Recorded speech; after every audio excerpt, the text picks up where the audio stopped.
Welcome back सब सवेरे पाकिस्तान में, और सबसे पहले नजर डालेंगे टॉप स्टोरीज पे।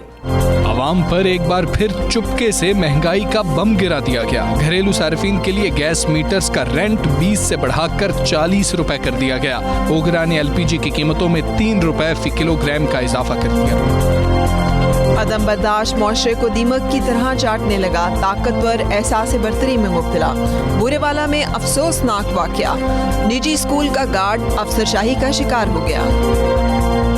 14 मरलों पर मुहित चिन्योट का ताज महल कहलाने वाला उम्र हयात पैलेस। लकड़ी की इमारत नायाब मुगलो ईरानी फन्ने तामीर का हसीन नमूना।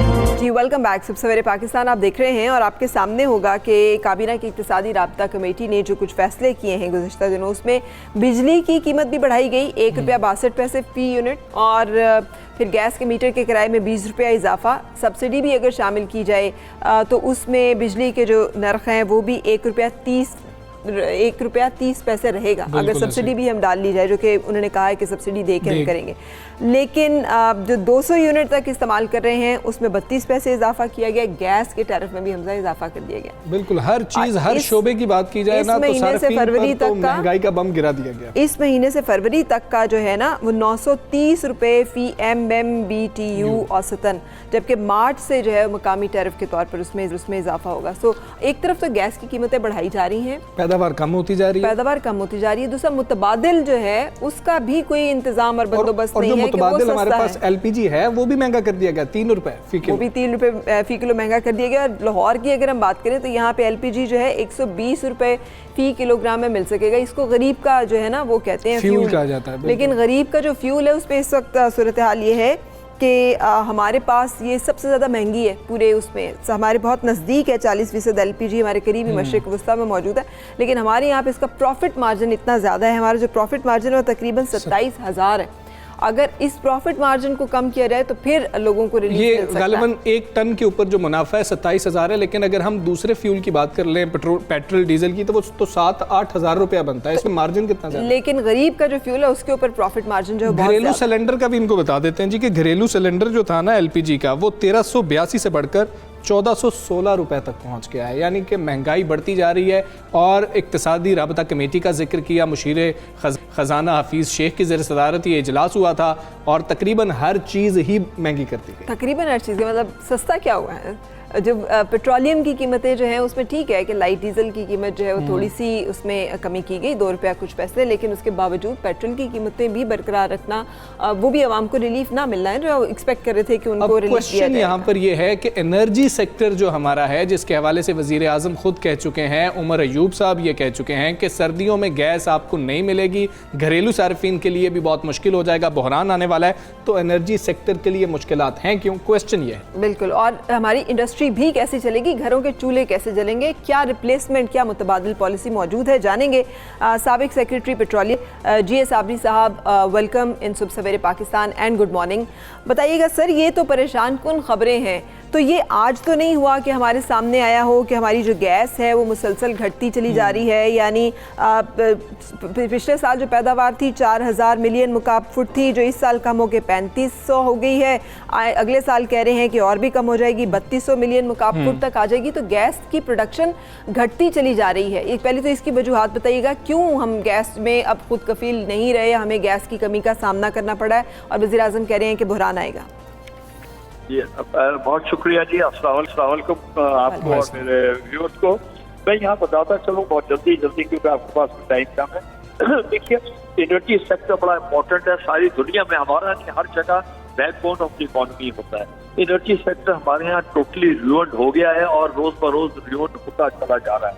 अब मैं आपके सवाल की तरफ आता हूँ कि गैस की शॉर्टफॉल।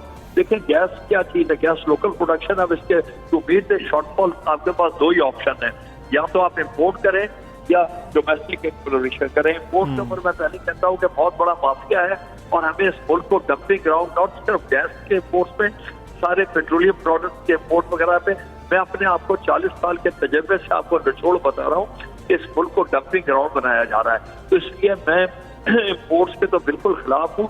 जाहिर है शॉर्ट टर्म मजबूरी करनी पड़ती है, वो और बात है। अब मैं आता हूँ आपके सवाल डोमेस्टिक की तरफ। देखिए, डोमेस्टिक एनर्जी जो है, मैं एनर्जी को बर्बाद कर रहा हूँ, बाद में गैस पे आऊंगा।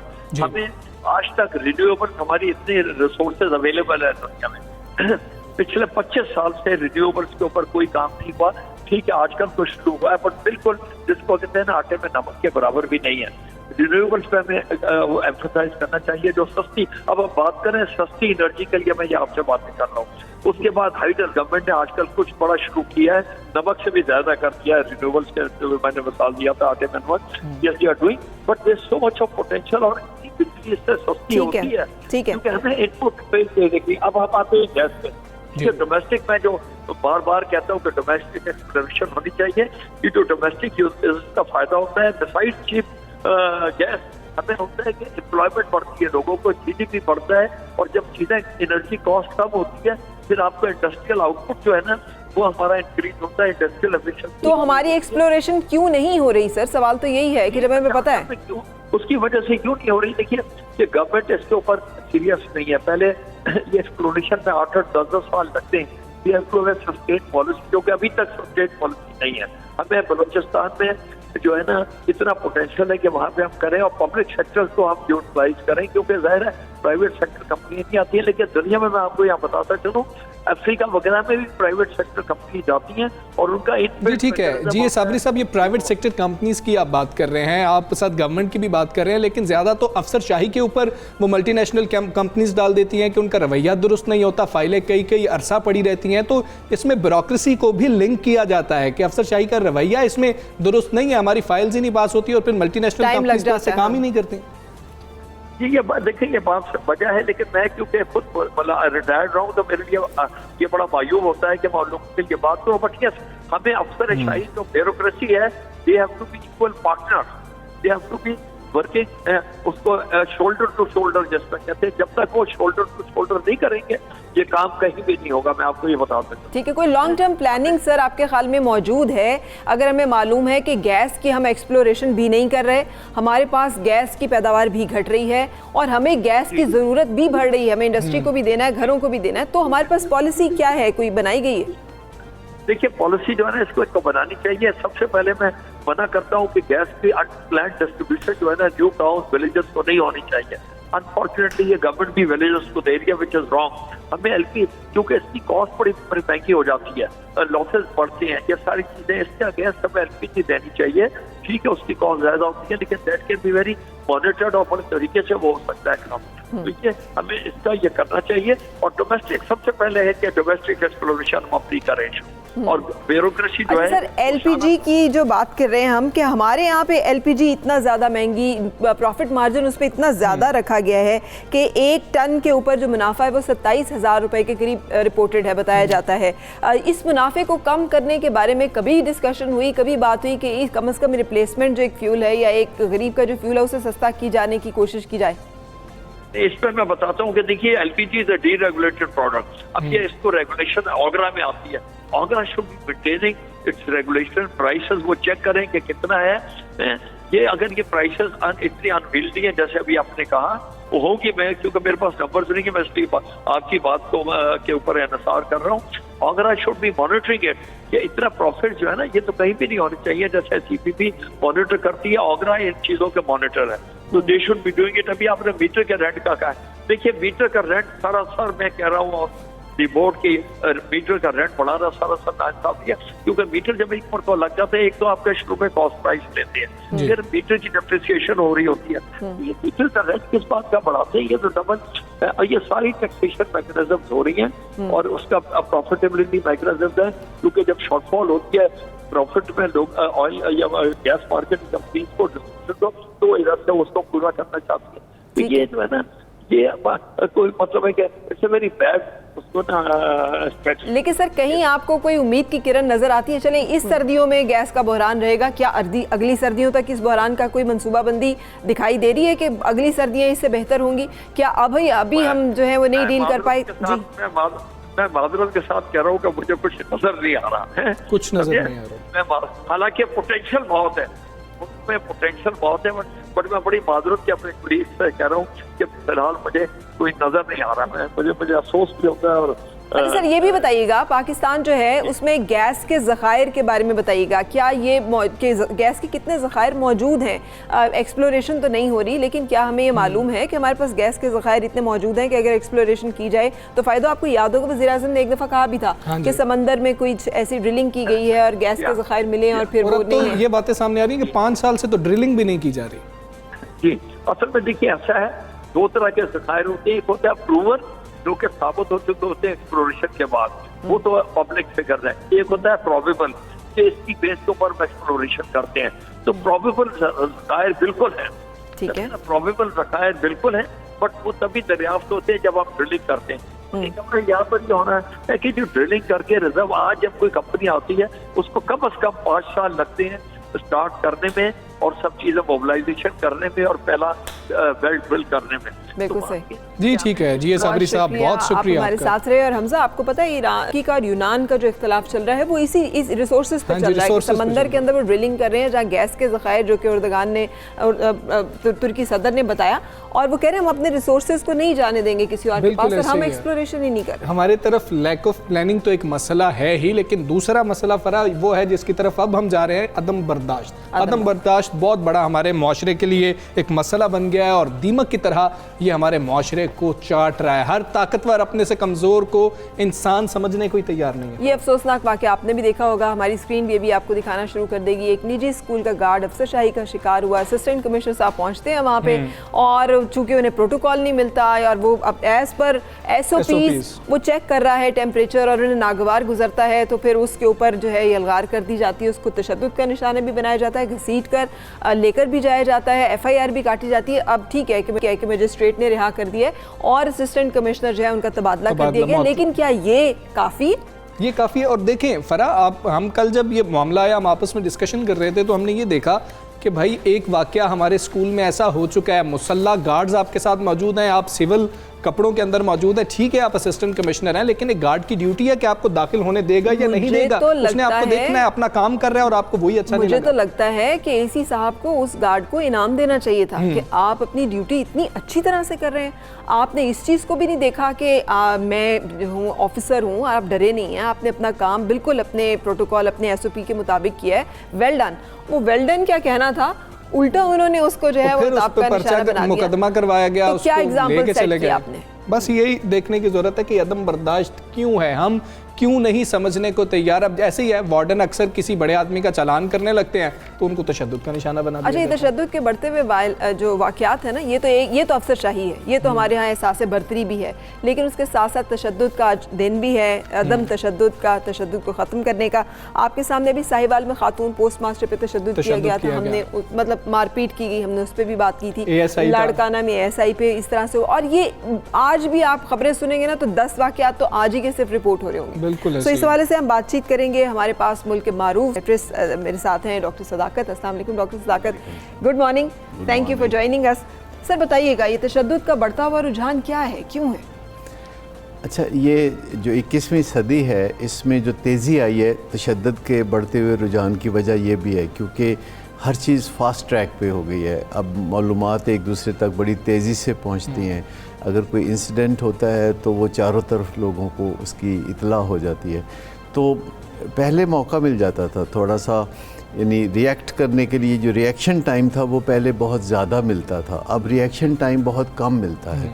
तो इंसान के अंदर चूँकि ये एक पोटेंशियल मौजूद है एग्रेशन का, तो माहौल जब साजगार मिल जाता है तो ये पोटेंशियल बाहर आ जाता है। इसका मतलब ये नहीं कि इंसान की नेचर में एग्रेशन है, पर उसके पास जैसे अल्लाह ताला ने इंसान के जिस्म में बहुत बंदोबस्त कर रखा है, तो एक बंदोबस्त ये भी है कि अगर ज़रूरत पेश आए तो इंसान एग्रेसिव हो सकता है, क्योंकि जंगल के ज़माने में हमें इसकी ज़रूरत पड़ती थी। लेकिन डॉक्टर साहब, जो लोग ऐसा करते हैं उनसे क्या दूसरा कमज़ोर शख्स बच सकता है? ये गार्ड को अगर हम ले लें, घर में अगर कोई वायलेंट बाप, बाज़ुकात माँ मारते हैं बच्चों को, तशद्दुद करते हैं, टीचर्स मदरसे में जो पढ़ाने वाले असातिज़ा हैं, क्या किया जाए, कैसे डील किया जाए? देखिए, जो बचने के टिप्स हैं ना वो तो सबको फिंगर टिप्स पे होने चाहिए, क्योंकि ऐसी सिचुएशन किसी वक्त भी पेश आ सकती है। तो एक तो बात यह है कि जब आप किसी के सामने होते हैं जो अग्रेसिव हो रहा है, तो आपको कम से कम 4 फुट का फासला कर लेना चाहिए। अगर आप 2 फुट पे हैं तो फ़ौरन 4 फुट पे हो जाएं। दूसरी बात यह है कि आप एक ख़ुद लंबा सांस लें और फिर दूसरे को कहें कि यानी आप तशद्दुद नहीं चाहते, आप कंप्लाइंट हैं। जब आप दूसरे को रिएक्ट नहीं करते, किसी सूरत में आप बता देते हैं कि आपको हाथ उठाने की ज़रूरत नहीं, मैं वैसे ही आपकी बात तवज्जो से सुनने के लिए तैयार हूँ। ये मतलब नहीं है कि मानने के लिए तैयार हूँ, सुनने के लिए तैयार हूँ। या आप दूसरे को फिर कोई इश्ताल अंगेज़ बात नहीं करते। जैसे बाज़ औक़ात बीवी है, खामद जो है वो उसके साथ तशद्दुद पे उतरा हुआ है, तो वो आगे से जब अगर वो कोई ऐसी बात कहेगी तो इम्कानात बढ़ जाएंगे। तो मैं ये नहीं कह रहा कि मर्दों को जो है वो ये रवैया रखना चाहिए और ख़वातीन को जो है वो मिन्नत समाजत करनी चाहिए, लेकिन तशद्दुद से बचने के लिए फ़ौरी तौर पर आपको जो इश्ताल अंगेज़ या प्रोवोकेटिव गुफ्तगू जो है वो नहीं करनी चाहिए। इसी तरह जैसे ये वाक़या है जिसमें एक बड़ा अफसर था और बड़े अफसरों को ये बड़ा मान होता है कि वो लोगों को खुद ही पता होगा चारों तरफ कि वो बहुत बड़े अफसर हैं, और अगर कोई इस तरह बिहेव करता है और कोई गार्ड है और उसको पता है कि ये कोई मुसल्लह शख्स नहीं है जो अंदर दाखिल हो रहा है, अगर वो आ रहा है तो उससे वो इज़्ज़त से पूछ सकता है और थोड़ा पीछे हट सकता है। और अपनी बचत करना पहले बहुत ज़रूरी है। हमारा एक थोड़ा सा हाथ होता है जब हमारे ऊपर तशद्दुद होता है, अगर से तशद्दुद करने वालों का ही ज़िम्मा ज़्यादा है कि वो ज़िम्मेदारी का सबूत दें। तो डॉक्टर साहब, ये जो मुतशद्दिद सोच है ये आपके कल्चर के अंदर होती है, मुआशरे के अंदर होती है, घर से शुरू हो रही होती है, ये इंसान के अंदर होती है, या फिर जो सराउंडिंग्स हैं उनका बहुत ज़्यादा असर होता है? ये सीखा हुआ रवैया है। जैसे मैंने पहले अर्ज़ किया कि पोटेंशियल जब होता है और आप इर्द गिर्द से वो चीज़ सीख भी लेते हैं तो फिर चीज़ें डिस्प्ले पे आ जाती हैं, फिर वाज़े तौर पर नज़र आने लगता है ये रवैया।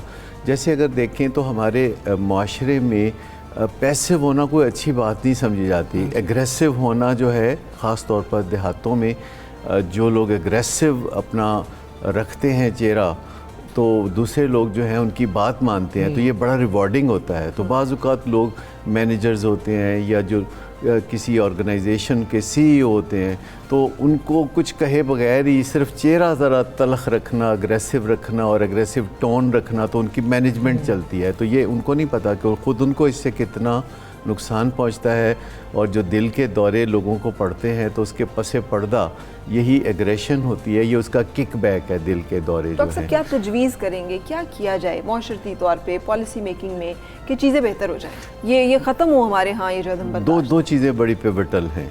एक तो जो केमिकल्स का इस्तेमाल है जो हमारी ज़िंदगी में बहुत आम हो गया, जैसे चाय कॉफ़ी है तो ये एग्रेसिव बिहेवियर को बहुत प्रमोट करती है। अच्छा, इसी तरह सिगरेट का जो इस्तेमाल है यानी टोबैको का इस्तेमाल है, ये भी एग्रेसिव बिहेवियर को प्रमोट करता है। बाकी जो नशे होते हैं, ख़ास तौर पर जो अल्कोहल का इस्तेमाल भी माशरे में पाया जाता है बहुत ज़्यादा, उससे भी इंसान की वो जो थोड़ी बहुत झिझक होती है कि वो डिसेंटली बात करे, वो ख़त्म हो जाती है। तो एक तो ये जो केमिकल डिपेंडेंसी है हमारी ज़िंदगी में, ख़ास तौर पर कॉफ़ी का कप अब पाकिस्तान में भी लोगों के हाथ में आपको हमेशा नज़र आता है जहाँ चलते फिरते हैं। तो ये स्टिमुलेंट्स हैं। अब मैं ये तो नहीं कह रहा कि जो बड़े स्टिमुलेंट्स हैं वो क्या करते होंगे, आइस क्या करती होगी, कोकेन क्या करती होगी, तो ये भी इस्तेमाल माशरे में चीज़ों का हो रहा है।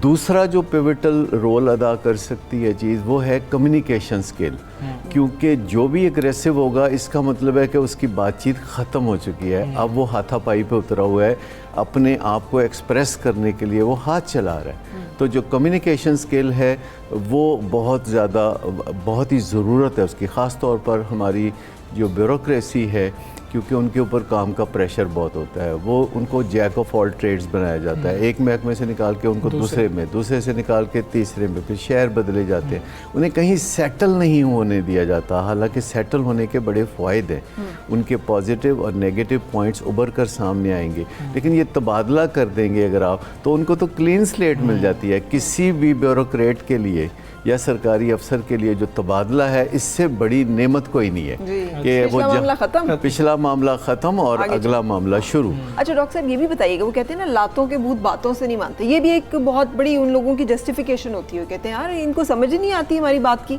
हम फिर मारे ना तो क्या करें। इंसानों के लिए ये बड़ा लाजिम है कि वो जो भी करें तो उसकी लॉजिक उनके पास हो, या तो बनी बनाई मिल जाए वो बना ले, या कुछ फिर ना गढ़ ली कुछ जाए। हमें कहीं ना कहीं से कोई ऐसी पैराडाइम्स या नज़रियात मिल जाते हैं कि जी लातों के भूत बातों से नहीं मानते, तो फिर कभी किसी तगड़े के साथ भी ये फार्मूला आजमा के देखे ना। ये अमूमन कमज़ोर के साथ क्यों होता है कि लातों के भूत बातों से नहीं मानते? तो ताकत का एक एहसास है। अब देखिए, एक बंदा जो छोटी सी सुजुकी गाड़ी पे होता है ना, वो रिक्शे वाले को और जो बड़े किसी ट्रक पे या बस पे बैठा होता है तो उसको उसकी ताकत का जोम होता है। तो जब हम कोई चीज़ ओढ़ लेते हैं, जैसे कि हम कोई अपनी पोजीशन को ओढ़ लेते हैं कि मैं बहुत बड़ा अफसर हूँ, मेरा कुछ नहीं बिगड़ सकता, मेरे बहुत साथी हैं, या मेरा कोई इस तरह का गैंग है जो मुझे बचाएगा, तो फिर ऑटोमेटिकली इंसान का रवैया एग्रेसिव होना शुरू हो जाता है। लेकिन एग्रेसिव रवैयों के अलावा एक पैसिव एग्रेसिव रवैया भी होता है। ये जो उन डरे हुए लोगों के का लिए और होता है और बाकी लोगों के लिए ये कौन होते हैं पैसिव एग्रेसिव? पैसिव एग्रेसिव वो होते हैं कि जो सामने तो बहुत तहम्मुल से बात करते हुए नज़र आते हैं, लेकिन अंदर से उबाले खा रहे होते हैं, और वो बिलवास्ता तरीक़ों से अपनी एग्रेशन का इज़हार करते हैं और नुकसान पहुँचाते हैं।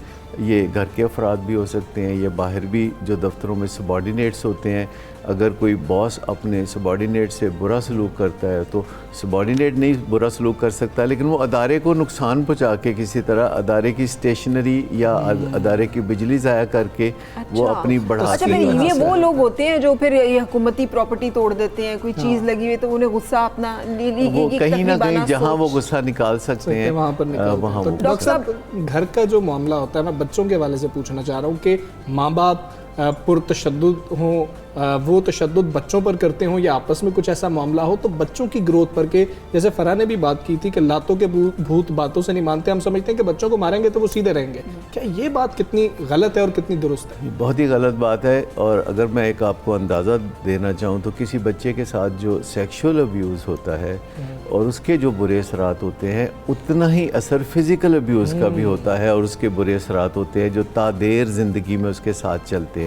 तो जो फिज़िकल अब्यूज़ का जो मैग्नीट्यूड है डैमेज का, वो आप अंदाज़ा लगा लें कि हम कभी नहीं चाहेंगे कि हमारे बच्चों के साथ कोई सेक्शुअल अब्यूज़ हो।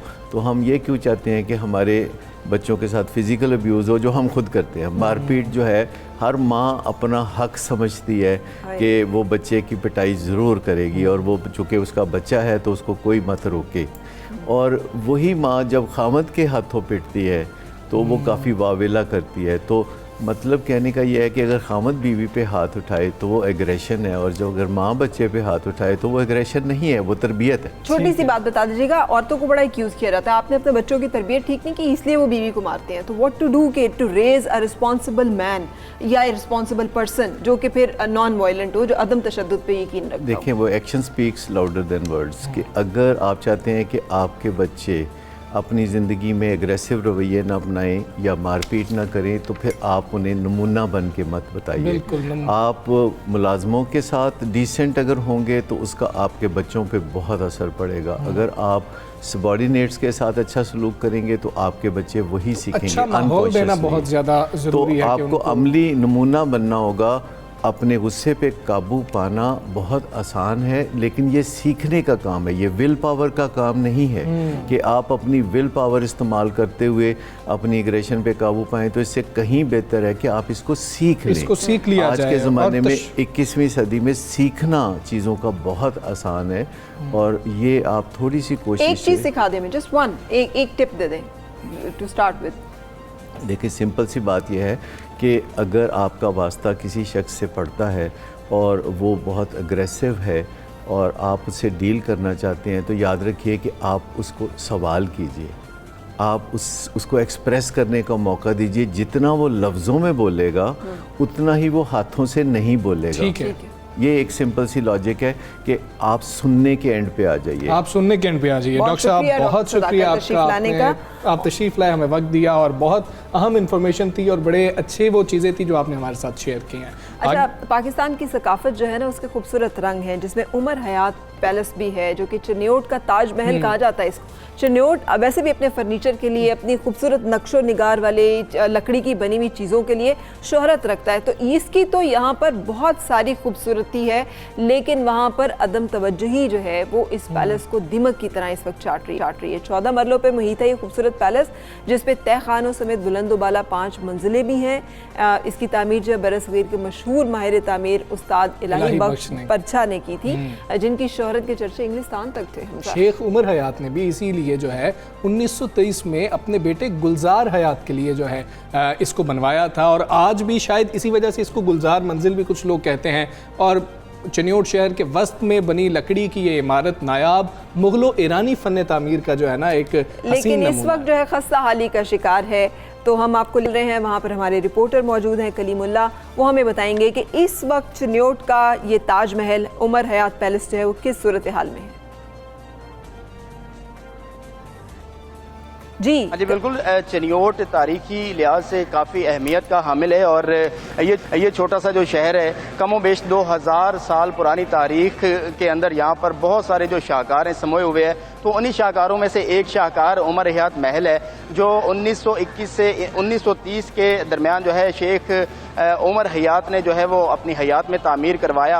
और ये जो महल है ये यहाँ पर कह सकते हैं कि बरसगीर का 20वीं सदी का ऐसा शाहकार था जिसकी कहीं और कोई मिसाल नहीं मिलती, क्योंकि इस पे 70% जो है वो लकड़ी का काम किया गया है। और जैसे कि फरा आपने खुद भी बताया कि चिन्योट जो है वो फर्नीचर के हवाले से पूरी दुनिया में जाना जाता है, तो इस शाहकार को देखते हुए इस चीज़ से भी अंदाज़ा लगाया जा सकता है कि यहाँ पर हाथों से लकड़ी पे जो काम किया जाता है वो कितनी बारीक बीनी, कितनी मेहनत, और उस मुनव्वत को जो है वो पूरी दुनिया में, पूरी वर्ल्ड में जो है वो पसंद किया जाता है। ये जो महल है 1930 में मुकम्मल हुआ। उमर हयात एक ताजिर थे, बिजनेसमैन थे, उन्होंने अपनी यहाँ पर रहायश रखी, और ये शुरू में 5 मनाजिल पे मुश्तमिल था। 1935 में उनकी यहाँ पर जो है वो वफ़ात हो गई।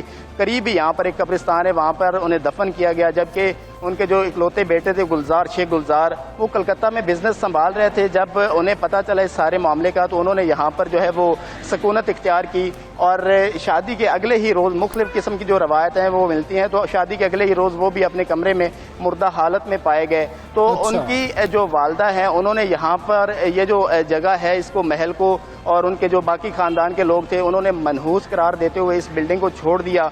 और यहाँ पर जो शेख गुलजार हैं उनके बेटे उमर हयात के वो यहाँ पर दफन है, और उनकी वालदा यहाँ पर दफन है। 5 मनाजिल पे था, और जब उन्होंने इस महल को छोड़ दिया तो इस महल को यहाँ पर शुरू में जो है यतीम खाना में बदल दिया गया, और कोई देखभाल ना होने की वजह से इसकी जो 3 मनाजिल हैं वो गिर चुकी हैं। जबकि इस महल की अगर बात की जाए तो यहाँ पर मैं आपको दिखाऊंगा भी तो कितनी खूबसूरती के साथ इस महल को ढाला गया। 70% लकड़ी का यहाँ पर इस पे काम किया गया है, और बहुत ही खूबसूरत किस्म की जो बालकोनीज हैं वो बनाई गई हैं, बहुत प्यारी। इसके अंदर एक एक चीज़ का बड़ा ही बारीक बीनी से ख्याल रखा गया, इसको हवादार बनाया गया। इसके अंदर एक तय खाना भी है, और बाकी ये तमाम तर जो चीज़ें हैं बहुत ज़्यादा जो बाहर से लोग आने वाले या जिनको इस महल के बारे में पता है बहुत ज़्यादा अट्रैक्ट करते हैं वो लोग। ठीक है कलीमुल्ला बलोच, ये हमें नजर आ रही है कलीमुल्ला, जो आप बता रहे 3 मंजिलें गिर चुकी हैं, और जो बाहर भी नजर आ रहा है पेंट भी उखड़ा हुआ है, रंगो रोगन भी खराब है, और बहुत सारी चीज़ें तो ऐसे लग रहा है कि अभी गिरी। हाँ, ये इसको वर्षा ये अब हमारा है, क्या हम भी इसको मनहूस ही समझ रहे हैं और इसलिए इसका ख्याल नहीं रखा जा रहा?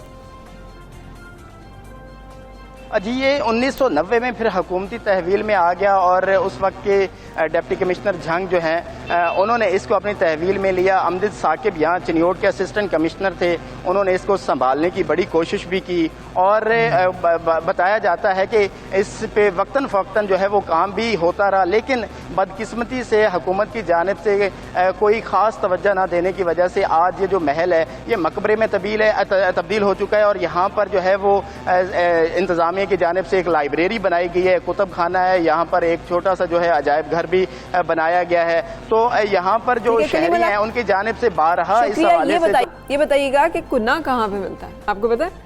चिन्योटी कुन्ना भी बहुत मशहूर एक डिश है, जो चिन्योट में जो लोग जाएं और खाए बगैर अगर वापस आ जाएं तो उन्होंने चिन्योट का उन्हें पता ही नहीं है कि वो क्या है। सो ये किसी दिन हम आपको चिन्योटी कुन्ना जो है वो भी दिखाने और खिलाने के लिए चिन्योट, और उस पर भी कलीमुल्ला से बात करेंगे। कलीमुल्ला ने बड़ी अहम इंफॉर्मेशन हमारे साथ जो है ना शेयर की। एक ब्रेक की तरफ जाना है, वापस आएंगे, स्टे विद अस।